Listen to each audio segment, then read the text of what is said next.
Ang Kabataan Express ay hatid sa inyo ng UNICEF. Mahilig mamili at magpasalubong ang mga Pinoy at para sa mga wais at praktikal, saan ka pa nga ba mamimili kundi sa palengke? Bukod sa mura, marami ka pang pagpipilian. At dahil mura, ang iba'y hindi halos makadala, kaya naman to the rescue ang mga batang kargador na nakikipagunahan pa sa pagbubuhat. Pero bukod sa bigat ng kanilang binubuhat, parang may iba pang pasa ng mga batang ito. Alamin natin sa ulat ng Baguio Bureau.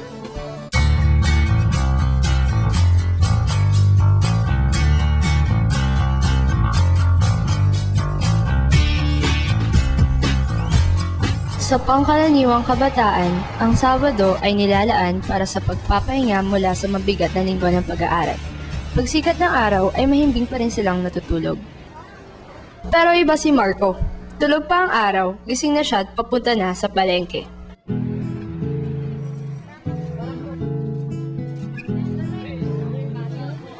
Dalawang taon nang naghahanap buhay dito si Marco.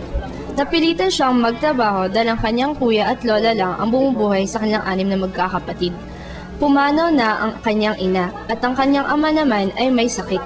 At ayon kay Marco, gusto na rin naman daw niyang magtrabaho. Kasi gusto kong ganun kuya, nang makakikita ng marami. Kaya naman, kahit 13 taon na si Marco, nasa grade 4 pa lang siya dahil may panahong tumigil siya sa pag-aaral. Ngayon, tuwing walang pasok, ay ito ang iniikutan niyang mundo. Mula alas 6 ng umaga hanggang alas 5 ng hapon. Trabaho niyang magpasan ng samut-sari at kilo-kilong gulay. Hindi nag-iisa si Marco sa ganitong gawain.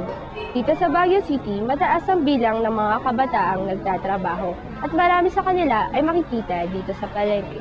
Ayon sa Department of Social Welfare and Development o DSWD, dito sa syudad ng Baguio, mahigit kumulang sa 200 kabataang edad 10 hanggang 17 ang nagtatrabaho na. Karamihan sa kanila ay hindi kumikita ng sapat at di nabibigyan ng proteksyon. Sa isang araw, umaabot lang ng 30 pesos ang kinikita ni Marco. Napakalaki ng kapalit para sa napakaliit na halaga. Aniya, madalas na sumasakit ang kanyang likuran. Noong nakaraang buwan, nagpatingin siya sa doktor at nalaman nilang siya'y may sakit sa puso at di dapat pumapasa ng mabibigat na bagay. Hindi lang ang kanyang kalusugan ang inaalala ni Marco. Minsan ay may mga problema rin sa ibang kasamahan nila sa palengke, lalo na't pag nagkakainggitan sa dami ng nakukuhang customer.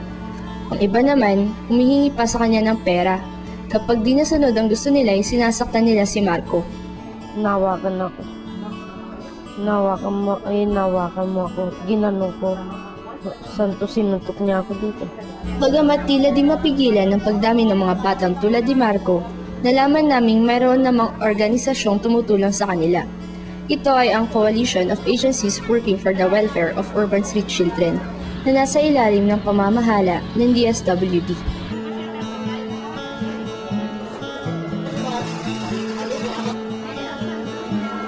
Sa kasalukuyan, may 109 street children na ang nasa pangangalaga nila. Ang mga street children na ito ay mga batang namamalagi sa lansangan ng mahigit 8 oras at wala nang inuuwi ang pamilya. Siguro, kumpara sa ibang mga batang nagtatrabaho ay mas mapalad ng kaunti si Marco dahil may pamilya pa siya at nakakapag-aral. Edukasyon ang nakikitang sandigan ni Marco para sa kanyang kinabukasan. Kasi mag-aral ka lang mag-aral, sabi nila. Para paglaki mo, kahit anong gagawin mo na. Hindi malinaw kung anong mangyayari kay Marco sa hinaharap. Sa ngayon, ito lang ang alam niyang buhay. Ang pasanin ng mga problemang dapat ay hindi pa buhat-buhat ng mga batang tulad niya.